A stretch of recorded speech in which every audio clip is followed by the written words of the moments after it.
Oh, crap, I wasn't ready to start, but that's fine. Normally, you know what, let's go fade back. This is still part of the daily. You know what, watch this. Here we go. It's June 12th. It's 2011, and this is Day 9 Daily number 314. Whoopie-doopty-doo. I've been messing up all day. I don't care. I'm in a great mood. Today, we're going to learn a little bit of what I call kill sequence plays. Plays where you go, aha! I can kill them if I just do all this. They're generally risky plays. They don't really have follow-throughs. They're kind of all-in-ish plays, except they are a little bit more sophisticated. You'll hear me talk a lot more about that later on, but first of all, let's get all the juicy tidbits out of the way.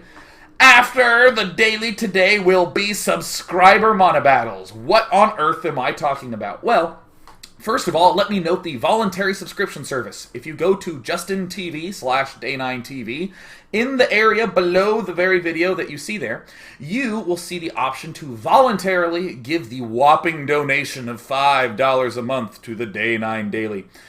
If you do this, you get to watch it like all sorts of commercial-free, really. But for the most part, this is just a completely voluntary donation if you would just like to support the Day 9 Daily.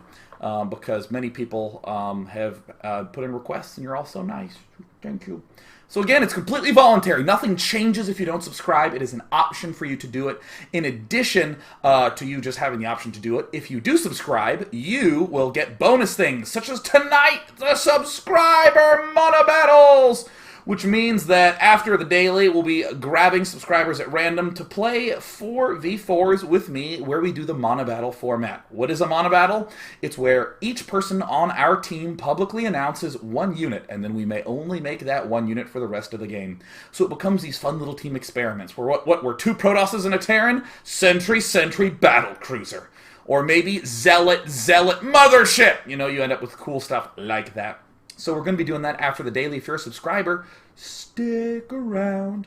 Oh, I forgot to mention, if you subscribe, you get a fancy chat badge. You can see some of those pretty little stars over there. Oh, you guys are all handsome, as well as you gals. Except I must call the gals beautiful, because it is very insulting to look at a girl and say, she's what you'd call a handsome woman. Not gonna make that mistake again. So, let's go into the topic of today's daily. There was this guy named Hwangsin who signed up for the Team Liquid Open and murdered everybody. He was a Protoss player, just kind of just went over their heads like it was a credit card machine.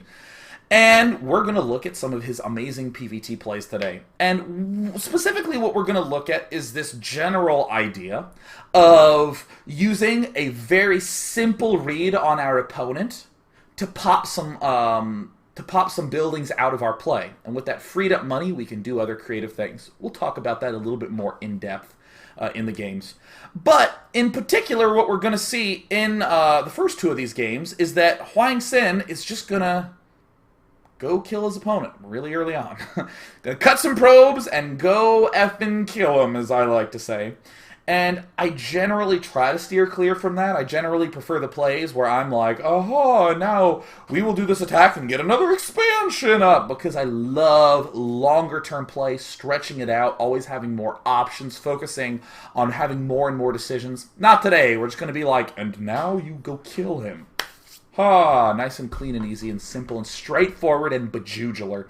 Let's pop into the game. Hwangsin is at the top right. He is the Protoss. He is in red. You can hear him now.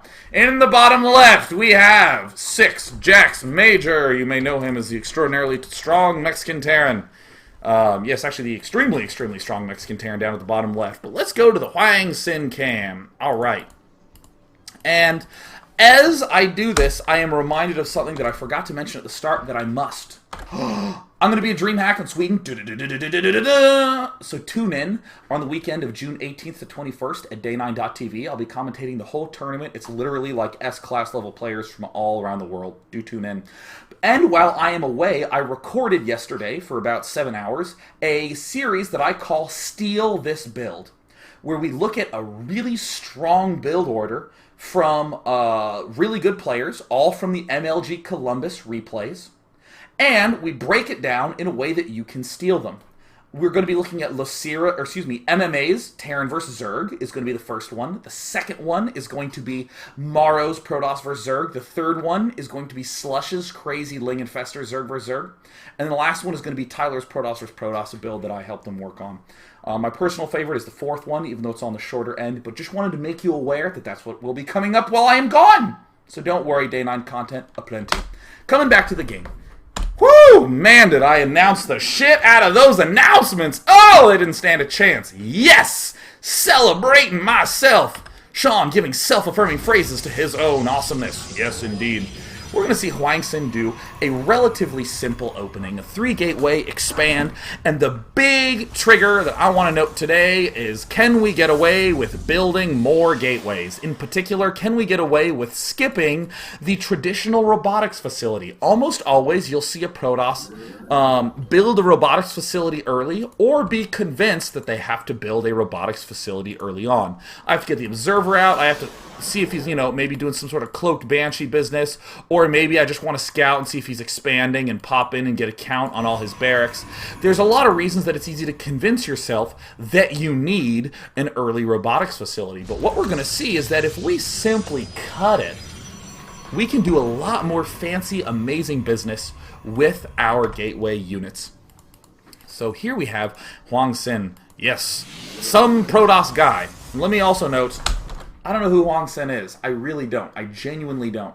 One of the reasons why I chose this person today and not someone else is partly because there's only one Team Liquid Open winner ever. But also because this is just a guy. You don't know who he is. Maybe his name's currently been discovered, but I certainly don't know who it is. And it's so important to differentiate good Protoss play with a good Protoss player. Let me give an example. OGS MC. I think everyone will agree that MC is really good.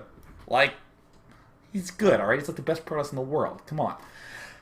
But there are tons of games where MC will look like an idiot, and he will be making big mistakes. Not because he's bad, but because, you make mistakes in order to help you learn. You try, you experiment and practice games. He's had a lot of dumb, silly losses. Occasionally, you'll see him do something like Cannon Rush, and then the opponent will literally walk right around and go into his main, Games like these, where it's so important that you can look at that game that MC did and go, well, whoops, made a mistake, LOL, guess he won't make that again. It's very, very tempting to watch a play of a good Protoss player and say, that must be good, right? That must be good. Or if there's a Protoss player who's not good, like let's say one of those players who's always maybe getting 20th place in an MLG, is like 20th to 32nd, somewhere in there.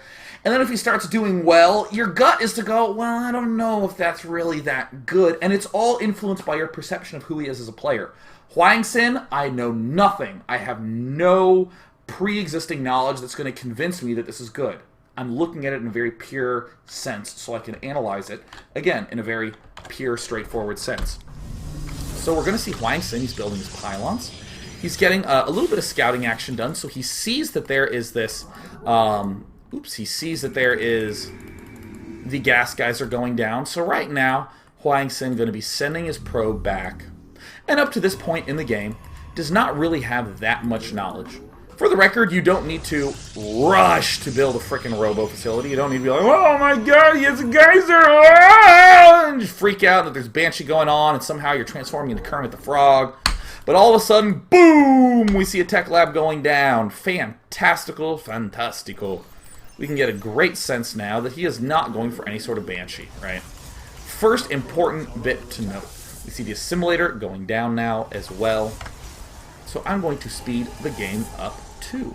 Stalker coming out first. Notice that we skipped a Zealot. What did we spend with that money that we were going to spend on the Zealot? Well, we built ourselves an assimilator. And we used our fancy schmancy probe to ensure that there was nothing terrifying coming. We do see chrono boosting out Stalker. A very common play to see. Notice that he even re-rallies to the ramp. So smart. There now is the sentry getting warped in. And good stuff from Hwangsin just scouting around. We're going to see him continue to scout around. And look at the path, just pulling it right on back. So what are we seeing? We're seeing 3 gateway opening. you can do this too, but with that crispy flair of a good player, right? Oh, he's just going to check around here, and he's going to pull back. Oh, look, there's that pesky SCV.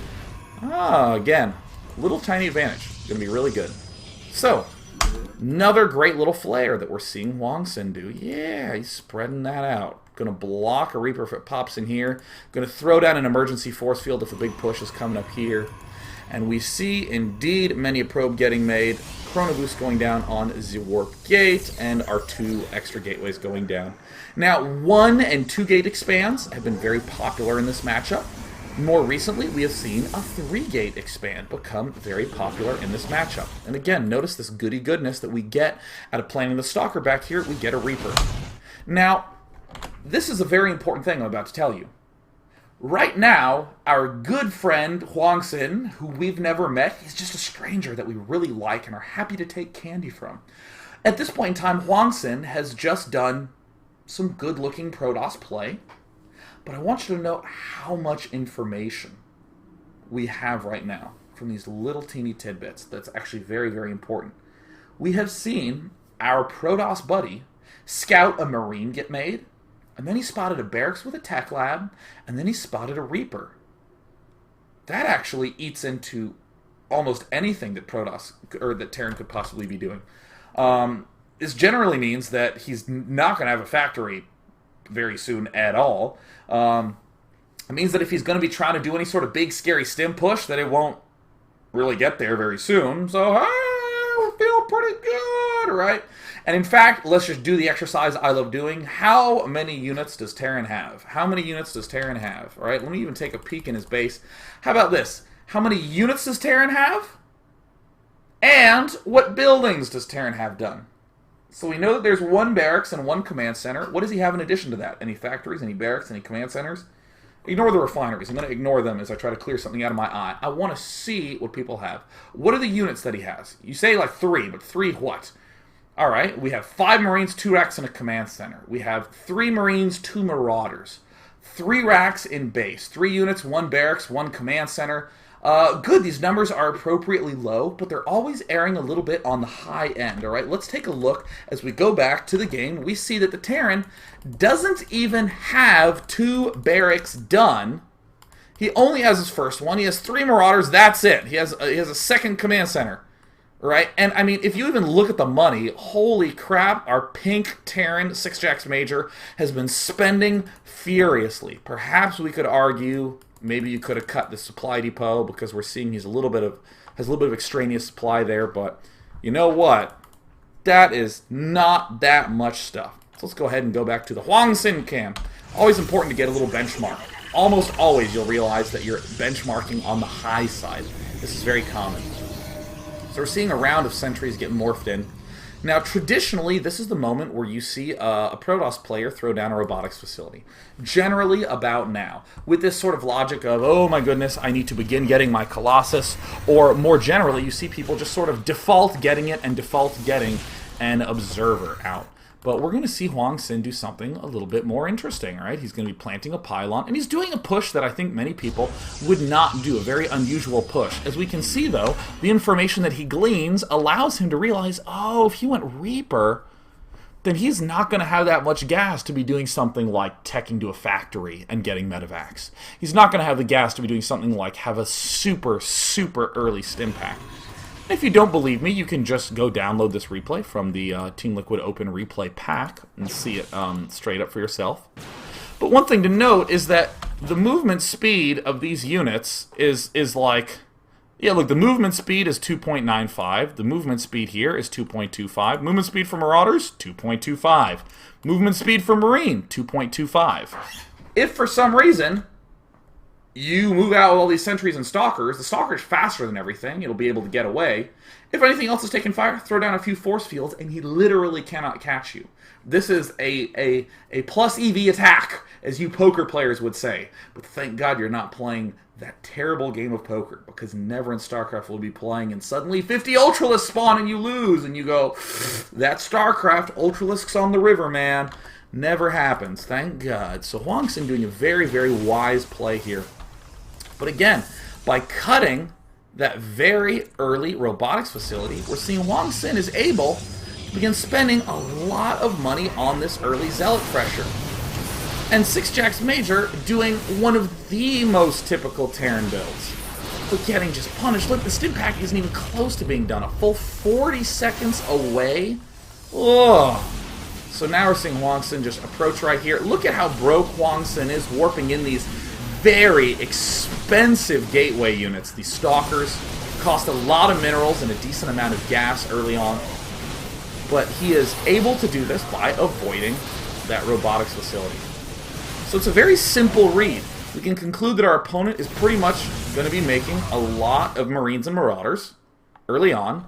We're going to punish it by doing this very wise push with these units. There's actually a sentry that's dead, but, you know, with these units, yeah, get out of there. With these units, and then reinforcing with more big, scary, meaty units. And you know what? Even if we could not do any damage, even if we could only do marginal amounts of damage, it still was correct to delay our robotics facility so much. And now we have this incredibly safe expansion. Terran's on the back foot. Let me just give another illustration of why this works from the Terran point of view. Anytime you see a complete one-sided Hulk smashery, we're actually going to rewatch this. Doo-doo-doo. By the way, I'm cool, and I don't use T to restart my replays. I use Control T. Yeah, because I cannot tell you how often, as an observer, you want to hit R and open up this resource tab, and you hit T and restart your whole freaking replay. Alright, watch how well-timed Major's build is, and how typically timed it is. I'm going to build a Marine, I'm going to build a Tech Lab, here's my Reaper coming out. I couldn't get Stim. Now is the earliest time I could get Stim. Building a Command Center. Hey, we're getting Concussive Shell first. Alright, that's fine. Concussive Shell is actually much stronger than Stim in early game in very small numbers. And there's the 2 barracks coming down. I mean, sure, he could have sprinted to get these 2 barracks earlier, but this is a very ordinarily timed set of 2 more barracks. Very, very ordinarily timed. As ordinarily as you could ever carry. And yeah, and then he's going to lift. And uh-oh, building these 2 add-ons could have potentially been his downfall. But I mean, as you note, 4 Marauders against this, with more Stalkers coming in, with soon more Zealots coming in. I mean, you can see how low Six Jacks Major is on these units. Now that is an early game pressure example of a kill sequence, right? We don't actually have to kill him there. I mean, the fact that we did is great. We don't have to. But we are still exploiting the fact that we saw that Reaper, we saw the barracks with the Tech Lab, and we saw that Marine come out first to really go, yeah, pretty much know what is in the realm of possibilities. Oh, and in addition, no early second gas. So that really helps to limit the Terran arsenal enough that we just don't need to get this robotics facility.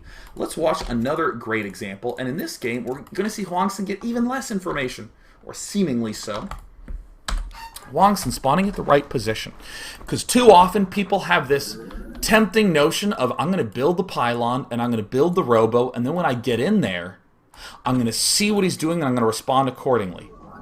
They neglect the fact that they had to build the robo and the observer, and all the minerals that those cost. And all of a sudden, by the time the observer's gotten there, you've spent so much money that you really do feel like, holy crap, I haven't been making that many units. I really do need to get a good amount of information.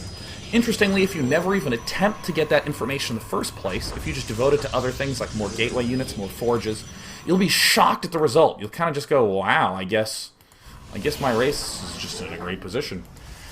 Again, this is a kill sequence that I don't like as much. I'm always favoring long-term play, but you know what? I'm sure some of you Protosses want some wins on the ladder, so here you go. Early build, everything is estandardo. Probe going out early. Oops, spotted those Vespine geysers not being constructed. Oh, and I should probably note, this probe came out after building the gateway. Gateway goes down, sends the probe out. Want to have that probe timing up nicely, because... oh, replay desync! Ah! A very Gosu build, but I will not be thwarted. I'm going to reload this replay. You mother double fucker. I'm going to reload this thing. Here we go. All right. Metalopolis. Yes. All right. I'm not going to... no. The replay desync's gonna ruin my life. Alright, there we go. Whew! Ugh. Alright, let's crack some knuckles, crack my wrists. I know that it's probably not healthy if I can crack my wrists. Risks? Making words up. Gosh, I guess I am flustered by that replay desync. Either way, we see Hwangsin opening up with the enthusiastic GG! There now is the pylon going down for Hwangsin, and let me just repeat everything I was saying before. I do not like kill moves early on. I do not like, well, gee, if I just mass Zerglings and only Zerglings, I can just win this game. I always like a strategy that has a next step, that has a follow-up, that takes it into a later and later stage of the game. Here we see the probe moving out. But again, I wanted to give you guys some free ladder wins. So here the probe. Hey-oh! Croaked Banshee not going to be coming in anytime soon. Great. We now know we can likely cut some kind of very, very early robo. Or in fact, I dare say, any robo at all. Let's look at the reads that we're going to get as Hwangsin. Here's Cybernetics Core going down. Will it be chrono boosted? No, actually he's going to expand. Yeah! And there's the gateway going down. This is quite popular early expand strategy. Huck does this very frequently. But we're just going straight for the expo strategy. Seems wise. I mean, why get that many units out early when we see our opponent having one naked barracks? The only way in which we really lose is if for some reason, like, 2 barracks are being built here and we're about to be all in. Or if we're against MMA, who has a very brilliant fast second, third racks timing upon seeing this sort of expand. But either way, we're seeing, yeah, the Stalker, again, that nice flair of a good player, scouting around, and you see that, and you're just like, oh yeah, that's actually really good. And here the 2 Stalkers going to be moving forward. Looks great. And now we're going to be making these extra gateways. I will tell you that your instinct, almost always, is to want to build a robo as one of those 3 new structures. Maybe go... you build your first gateway in your core and expand, and then your temptation is to go robo, gateway. Or gateway, robo, if you're like, oh, I'm going to favor gateway units, but you still always have that, and I'm going to get an observer out. This is one of the key differences between Protosses who are really having a lot of success in this matchup and Protosses who are feeling a lot like this matchup is a coin flip. Where the really strong Protosses are pretty much cutting that Robo Bay for a long time. And the stronger one, or the weaker ones are not. They're always getting that observer up, and then they see the army that they could have predicted with pinpoint accuracy anyways, but now they have this dumb, stupid, not useful frickin' Robo Bay. So I want to try to help cull you away from that. So now I've made my point of, yeah, delay the Robo Bay. Let's see what other wonderful points that I can make. So he's going to continue to approach forward. What information have we gotten thus far? Just that we have not seen these 2 gas geysers go down. So now Hwangsin's going to do what I call a poke. So we're going to see him advance up here. And this Marine count should be super revealing for you. You should actually have a notebook on hand where you write down how many Marines pop out of a barracks every minute. As we can see, it's about 2.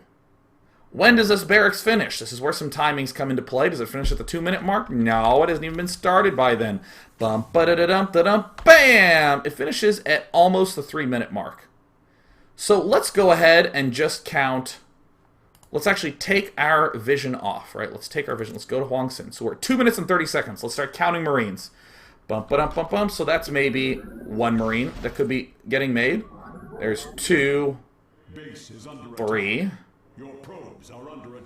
4, and we're going to be at about 5 Marines. Then we're going to hit maybe 6, 7 Marines, something like that. Whoa! How many Marines is that? Well, it actually looks like it's a lot more. So we can conclude that there are some additional barracks here. And if you start being specific a couple of times, you can just immediately begin to conclude a lot. 1, 2, 3, 4, 5, 6, 7, 8, 9. I mean, if you just look at maybe like 6, 7... you'll really begin to start to note what 7 or more looks like, or what 7 or less looks like. So we're seeing a pretty typical 3 barracks play, but the important thing is that upon seeing this, you're realizing, hey, that's kind of a lot of barracks here. kind of a lot of barracks. Now, Hwangsin's getting his gas after he builds his gateways. That's pretty typical. That's actually not too extraordinary in any regard. You just kind of want that second gas. We're seeing these Marines move out quite aggressively. Another strong as hell signal that he has barracks building. Because, I mean, if he had one barracks that made these, let's say he had perfect production and was one barracksing his way, why would he really send all his one barracks out early? It's kind of something that Sheth said that reminds me of this. Sheth said that if I'm going to Zerg vs. Zerg and his Zerglings are following my Zerglings, that's generally a good side that he's getting speed really quickly. Because, I mean, imagine if you're chasing Zerglings and you're just thinking, come on, speed finish, I want to chase him down. You know, like that's very, very similar logic.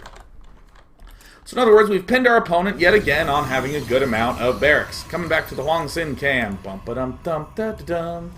We still don't quite know. We're probably partially assuming an early expand, but we're still going to get a forge down. So that way we can get some nice fancy time upgrades. Right now, it looks like we've been making probes the whole time. Woohoo, getting ourselves some extra fancy time geysers. Yeah, we're going to be getting ourselves a plus upgrade. There it is, going down. Still not very much information at all. Now, we see that we end up controlling this watchtower. At this point, it's pretty reasonable to assume that our opponent has some number of barracks. Oh, what happened back here? Let me back it on up. We see, a good amount of Marines and a Marauder. At this point in time, it's fairly reasonable to assume that our opponent is going for a barracks play and an expand, right?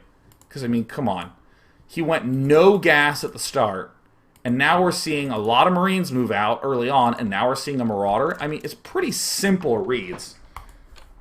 But what do we see Hwangsin do? Well, he's suddenly going to just stop making all probes completely. He's going to add on 3 more gateways, and then he's just going to go all in.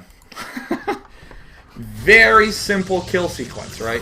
And many people look at this and be like, oh, pfft, you could never do this. What if he got a Banshee and killed you with the Banshee? Well, he doesn't, because we know that, because of the very simple reads that we've made, based upon not that much information, but still the key pieces of information. So here we are. Coming back to the Hwangsin cam, we're noticing this is actually quite a lot of units coming out. If you're watching this only from the Protoss point of view, it can feel like you only have, say, a reasonable amount of units, but what we're going to see when we rewatch it, Ultra Warp Speed from Terran's point of view, is that, yeah, Protoss actually has a ridiculous frick ton of units. Yep, there's the Warpin coming in. Holy cow, the expensive units. Are you making probes? No, he's stopping at 42. Very cool number of probes to stop at. And then he is going all in. Bum-ba-da-da-da. Look at how many units Protoss has. Super ultra simple, but it's combined with some still simple, but I would call sophisticated elements with a very nice read from what our opponent's doing. Basically, no Banshee, aka no need at all, to get ourselves an early observer. And yeah, oh no, he did a counter drop while we're doing our all-in. Well, thank God I have these 7 gateways left over. Oh, grab yourself a slice of 7 gateways. I have some left over from lunch. And we see Hwangsin move in, and I mean, just has a ridiculous amount of units. I mean, 20 Stalkers versus single-digit numbers of units. Now watch this from the Terran point of view. Similar to what we just did with our good Terran buddy 6-Jacks Major in Game 1, we are seeing very typical looking play from Terran, what one would generally describe as a solid/intimidating build. He's going to be getting the barracks down. He's going to be adding on a command center, sort of hiding it in the back.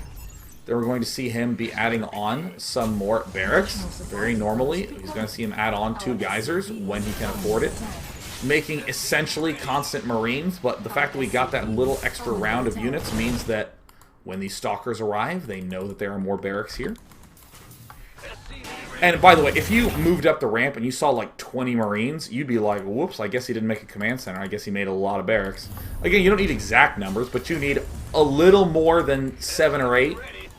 Yeah, that means that he definitely went expand 3 barracks. If you see like 4, feel suspicious. If you see like 20, then you know he's probably going for some all-in. Yeah, but you see we're seeing the stim go down. We skipped our combat shield to even get that stim up earlier. We're pushing out. We're kind of poking around the map, controlling these watchtowers. We are going straight for a reactor port. Look at how low Moonin's money is. I'm intentionally not opening up this production tab. There's the engineering bay going down. There's a third gas coming down at a great timing because we're going to note that we will use just that much gas as we are going to be getting our starport onto the reactor. So there it is. Look at the timing. He actually had exactly enough. It was like a couple seconds too late. Now we're going to take this brief opportunity to throw down, excuse me, a tech lab and a reactor. I mean, this just looks like your really solid Terran play, doesn't it? We even have a missile turret here to defend against some sort of crazy Dark Templarage. Marine there to protect the third. And then we start to see a lot of units. And Moonin actually has a great read. He just throws down the barracks like right away. I think that maybe if Moonin had simply held back with everything, he may have been able to deal with this. Because, I mean, even look at this timing. This is great timing by this attack, as it comes right when these two dropships really want to be doing the aggression. Oops, coming back to Moonin's angle. But you're noticing how incredibly awkward and difficult this is for a Terran player to hold off. Terran actually has stim. It's done. You can see it down there in the corners. You can see through my DreamHack logo. But I mean, you know, what are you gonna do? Not that much. Not that much. Very cool game. Simple little kill sequence. Simple little kill sequence. Extremely effective against one of the most typical Terran styles. Not Banshee, right? Not Tech, not Banshee. Marines and expanding. Or I should say barracks and expanding. Super ultra simple. Now let's go ahead and take a look at one last game that's going to reveal just one more side of this. It's still going to use this same basic logic of, you know, a lot of barracks units, no need for a robo. It's going to be on Tal'Darim Altar, which again you can pronounce as Tal'Darim Altar if you want to be boring, but of course we're not boring. Tal'Darim Altar. Hwangsin spawning in the top right. Building a pylon. Bold! And we'll be doing something non-robo focused for a brief period of time, but we want to make certain that we get a good sense of what our good friend Hwangsin is actually looking at. I'm actually controlling his camera, not because it's useful, but because I'm lazy. We're just letting him march around the screen, see exactly what's up. Ah, Cybernetics Core going down. Nifty thrifty, no big deal. Interestingly, no, Hwangsin is not really sending this scout probe out that early. One of the reasons I think this is the case is that there are no ramps at entrances. You can actually poke up and around a little bit more easily. But often this can also be a sign that you're simply not doing any big deviation at the start of your game. I'm intentionally not opening up this production tab. Ooh, look at these observer shortcuts. Name panels. Open this up. Yeah, that's so cool. I always forget about this thing. This is game 3. Alright, there's the Nexus going down. We see, again, Protoss is going to be morphing in a Stalker. This is your very typical Korean-esque expand. Huck popularized it. You already heard me say that in the last game, but for any of you tuning in, what I said in the last game is still true. Stalker's coming out early. Oh, what did we see? What did we see? Let's actually go to the Hwangsin camera. Oh, notice that he spent just the ever so slightest bit of time staring at that Reaper. Something that I am instinctively calling a Reaver because I recently played some Starcraft 1 and because I recently watched the Firefly television series. We're seeing Hwangsin. He's just going to spread out his Stalkers to deal with the Reaper quite reasonably. I would also suggest building just a pylon there to do some spotting. But we're seeing Hwangsin do a smart thing. Just defend the entrance to his base. If a Reaper comes up from below, no big deal. He'll just waltz down there to kill it off. So again, getting some gateways, getting a gas geyser, repelling the Reaper. This is a surprising amount of information that Hwangsin has gotten at this point. He has seen a Reaper. Generally, you will see that cut into the Terran's ability to do much aggression early on. He generally will steer towards a gateway-focused opening. And what a lot of it we're going to see Hwangsin do is actually precautionary measures. I'm making sure to actively move around the base because, again, I want to intentionally leave this production tab off, as it can be a very big curse when getting good benchmarks. I mean, if I had this thing open, you'd be like, oh, all right, well, I guess the factory's going down. I guess that makes sense. But, I mean, right now, think about what your perception of what Terran has is. Yeah, I was going to remove this so that way you couldn't see his food count, but, there it is right there. So, you know what? Thank you, Blizzard. I will keep your name tag up and running. Here we see a forge going down. There is that same Reaper, once again. Couple Marines. Still not that much new information. This forge has an interesting role because it's going to take the identity of something that we kind of want as part of our build, like a pre-game decision, but it's also going to help as a precautionary measure against certain types of openings. Now, that probably sounded like a bunch of gobbledygook, so allow me to elucidate. So, in that first game the second game that we saw, where there was that really huge 7-gate +1 armor push, that was a lot of reading going on. That was a lot of, okay, I see you making a good amount of Marines. So you know what? I don't think there's any tech coming. I'm going to go 4-gate, and I'm going to go Forge to get an upgrade. This is a really powerful response to the seeing of the Marines. It's a really powerful response to a barracks expand opening. And then, upon seeing more barracks units out, going, all right, let's crank this into overdrive, and then building all those extra gateways, feeding off this very early attack upgrade that we're doing, and then just drilling in. So, in a sense, that Forge was kind of like a good response and just making us really strong.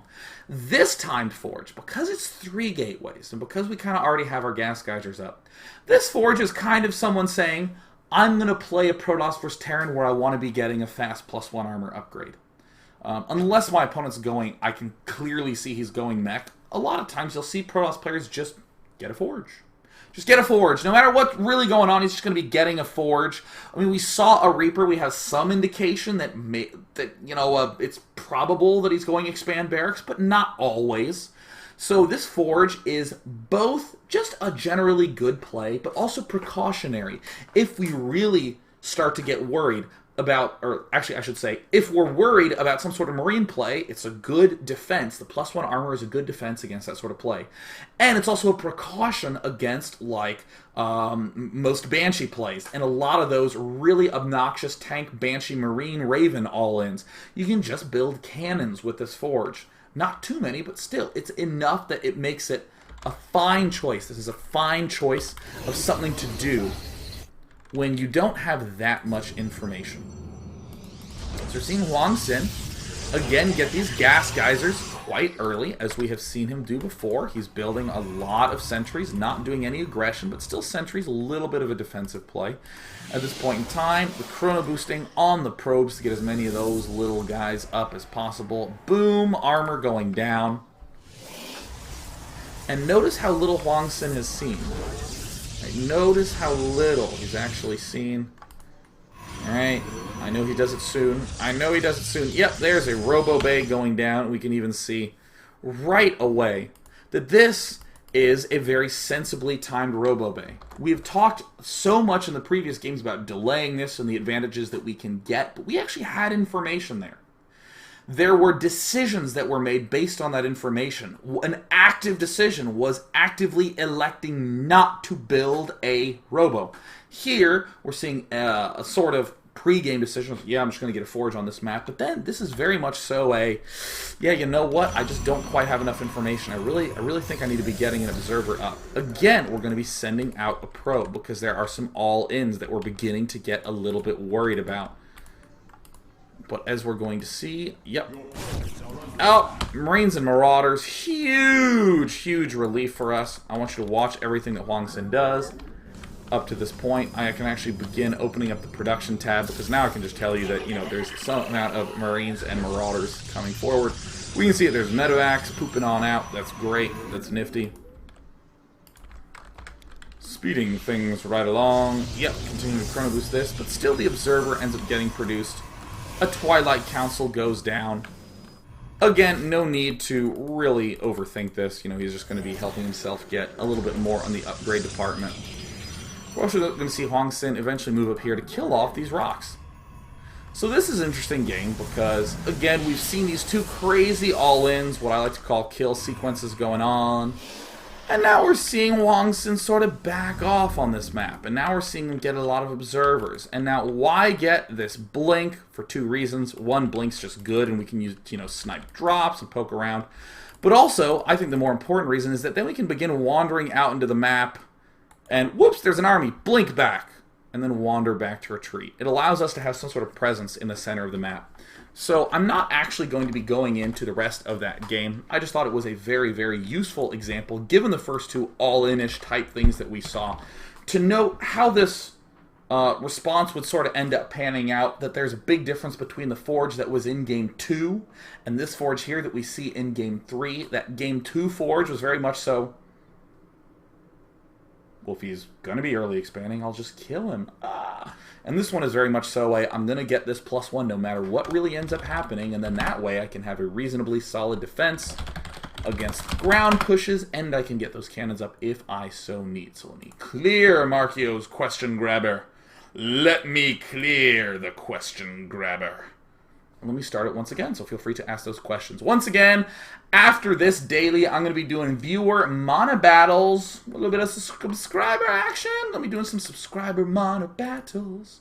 Gonna be doing subscriber mana battles. No questions are rolling in. Yeah, let's see here. So, Bully Bob says, Dear Day 9, being able to pin a Terran on a build, given what you see, seems reasonable to me. Being a Terran myself, I wonder, are there any indicators that I can use to pin a Protoss on a build, either a tech-oriented build or a gateway-heavy style?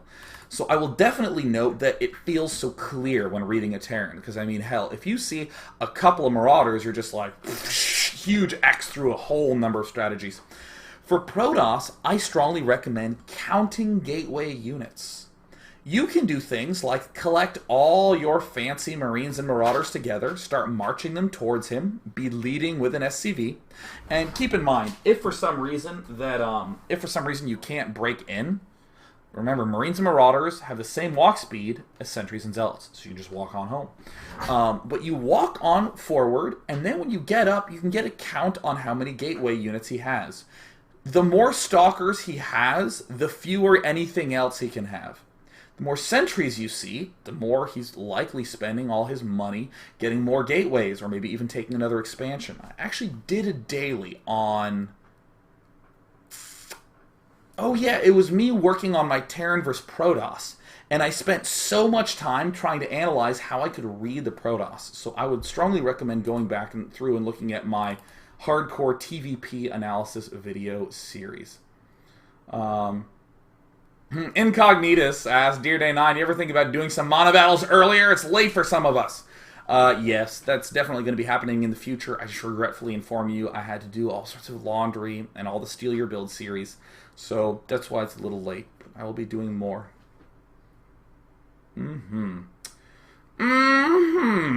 So let us see here. Let us divine. Let us divine. So, Ririft SC2 says, Day 9, you show the Protoss all-in destroy. Is there any way to stop a Protoss from doing this? I would note that in general, what I personally like to do is, again, do that scouting the front and try to get a sense of what's going on, because I feel like there are some big categories that you can put a Protoss into. One of them is going for a faster Colossus, and there's not going for a faster Colossus. When you go for Colossi early on, in a sense, you're sort of accepting a good amount of weakness early on for the strength of having 2 to 4 Colossi to attack with relatively quickly. The 2, 3, 4 Colossus pushes are very brutal for a Terran to deal with. So the way Terrans have responded by this is to try to really battle Protoss right when he's getting, like, 0.5 Colossi, or maybe right after his first Colossus has popped out. For a great example of this, watch Select vs. In Control on Shakura's Plateau from MLG. You'll see exactly this sort of logic, where Select is just looking, Really, really hard to deal with because he goes for this fast drop play. But the more Korean-esque version of this is to be going for just a lot of gateway units. Not just an all-in like this, but just regular 5-gate speed zealot compositions with a lot of upgrades.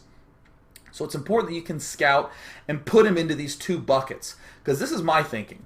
If we can cross off this Colossus bucket, we know that, because in the Colossus bucket, he's low on units where you can be aggressive. So push this out of your mind. In the he's not going Colossus bucket, we have a lot of normal, non-all-in-y plays that are going to force us to have a hell of a lot more units. So we saw Moonin in Game 2 sort of go into, oh my goodness, crisis management, tried to throw down a whole bunch of barracks right away. And then you know what happened? He was able to hold it off quite reasonably well.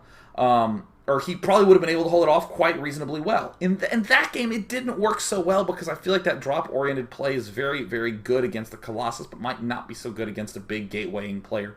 For another good example of how to defend in that situation, you should look at Naniwa versus Thorzane, Game 6 on Crossfire SE. That's a really, really tense, really close game. But again, those are two S-class level players duking it out. And if you're playing at a gold level and you do approximately like what Thorzane did for defense, you'll definitely be able to deal with the approximate good structure of another gold Protoss trying to do it. So,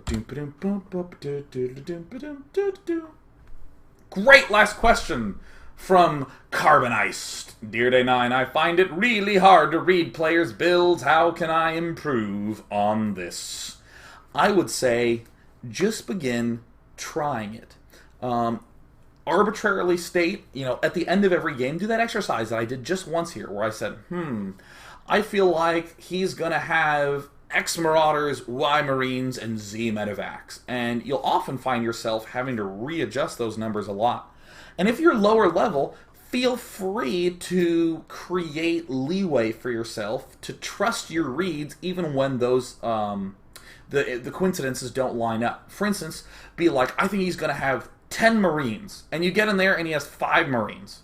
When you look at the replay, he had like $350 saved up, and his barracks were not producing like hardly at all. You can be like, well, 10 Marines is still around the right number.